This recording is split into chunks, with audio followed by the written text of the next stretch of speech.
আসসালামু আলাইকুম বন্ধুরা, আশা করি সকলে ভালো আছেন। সুখ দুঃখে রান্নাঘরে সকলকে স্বাগতম। আজকে নিয়ে আসলাম আপনাদের জন্য নতুন আরেকটা ব্লগ ভিডিও।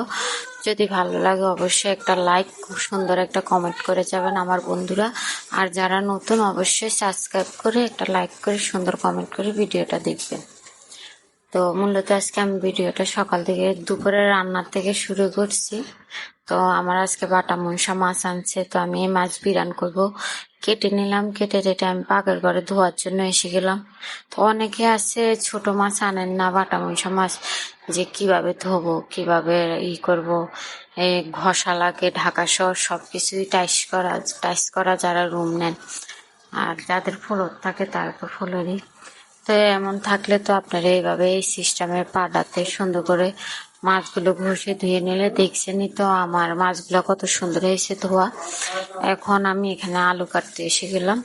তো এই যে আমার আলু কুচানো হয়ে গেছে। আমার কয়েকটা সিম ছিল, সিমগুলো শুকিয়ে গেছে, তার যেগুলো ভালো ছিল সেগুলো আমি কুচি করে নিছি। আর যেগুলো মানে উপরে ছালটা নষ্ট হয়ে গেছে, কালসা কালার, ওটা তো আর নেওয়া যাবে না, সেটা আমি বিচিগুলো বের করে নিয়েছি। বিচি ফেলে দিয়ে তো লাভ নাই, সিমের বিচি খেতেও কিন্তু অনেক স্বাদ লাগে। তো অনেকে গ্যাসের চুলায় ভাত রান্না করেন, তো যারা গ্যাসের চুলায় কিনা গ্যাসে ভাত রান্না করেন তারা এই টিপসটি ব্যবহার করতে পারেন। চাল আগে ভিজিয়ে রাখবেন, ভিজিয়ে রেখে ভাত রান্নলে মানে তাড়াতাড়ি হয়। আর এখানে আমার বাড়িতে হলুদ মরিচ শেষ হয়ে গেছে, এমন একটা কোটাতে করে আপনারা হলুদ মরিচ নেবেন। এমন করে হলুদ মরিচ নিলে সুবিধা হয় কি, একটা নেও একটা খোলো, খুবই ঝামেলা হয়। আর এক বাটিতে থবেন, একটাতে হলুদ, একটাতে মরিচের গুঁড়া, একটাতে লবণ থবেন। এবার আপনার নেওয়াটাও সুন্দর হলো, আর বারবার বাটির ঢাকনাও খুলতে হলো না, কিছু না। তো আমি কিভাবে বসাচ্ছি অবশ্যই দেখবেন। এভাবে কিন্তু মাছ বিরিয়ানি খেতে সত্যি অনেক ভালো লাগে, আপনারা একবার খেয়ে দেখলে বুঝবেন। আমিও কিন্তু আগে এভাবে খেতাম না, আমার শাশুড়ি আমাকে শেখান। আমার শ্বশুর বাড়িতে যাওয়ার পরে আমি মূলত শিখলাম যে এভাবে মাছ বিরান করে। আমার শাশুড়ি আমাকে শেখান, শাশুড়ির থেকে শেখা, কিন্তু অনেক স্বাদ লাগে আমার কাছে। তাই আমি প্রায় মানে ধরতে গেলে সপ্তাহে 2-1 বার তো আমার এই মাছ বিরান করা হয়। এই সময় তো 3বারও হয়। আমার কাছে অনেক ভালো লাগে এভাবে মাছ বিরান করি আর ডাল রান্না করি। তো এই যে আমার সব কিছু মেখে টেকে দিয়েছি, 2-3টা পেঁয়াজ দিয়ে মেখে টেকে সুন্দর করে বসিয়ে দিচ্ছি। আর আরেক চুলাতে আমি ডাল বসিয়ে দিছি। দেখছেন আমি একসাথে 2 চুলাতে রান্না করি। এই যে আমার তরকারিটা দেখুন, বেশি পানি দিবেন না।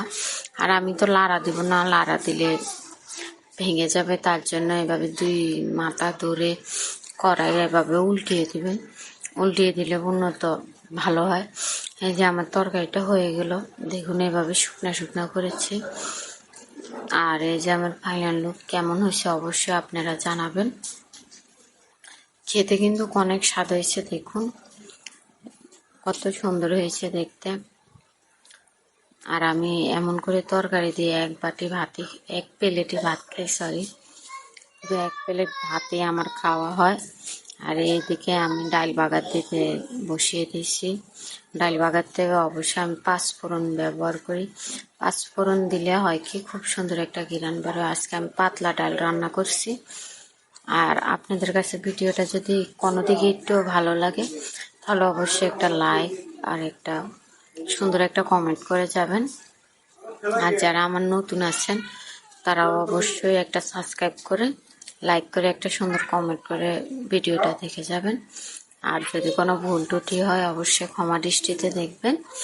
আর এদিকে আসসালামু আলাইকুম।